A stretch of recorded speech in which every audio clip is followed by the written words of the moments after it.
Matagal nang nachismis na nagkaroon umano ng relasyon si kapamilya actress Yen Santos at dating Ilocos Sur Governor Luis Chavit Singson.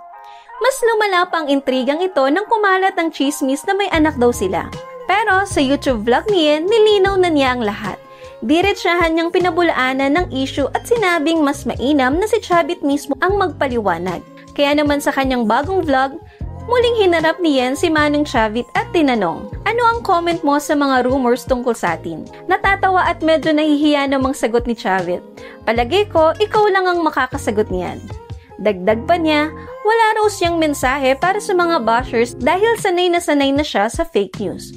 Well, wala naman, okay lang dahil yung iba marites lang, say pa ni Chavit. Ipinaliwanag din ni Yen na matagal na silang family friend at tropa raw ni Chavit ang kanyang mga magulang. Kaya madalas silang nai-issue. Biro pa ni Yen, meron pa nga daw tayong anak, diba? Malaki na daw yung anak natin, si Yan Yan.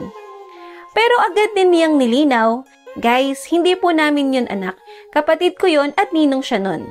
Sa huli, natatawa si Chavit at umamin na medyo nahirapan siya sa mga tanong ni Yen, lalo na pagdating sa personal na bagay. Muli ring binalikan ni Yen ang mga kumakalat sa TikTok na nagsasabing may 11-year-old na daw silang anak. Ang malinaw na sagot ni Yen, yes, malaki na siya, 11 years old na. Pero hindi po namin yun anak, kapatid ko po siya. Sa vlog na ito, parehong nilinaw ni Yen Santos at Chavit Singson. Walang anak at walang relasyon, kundi isang matagal ng pagkakaibigan.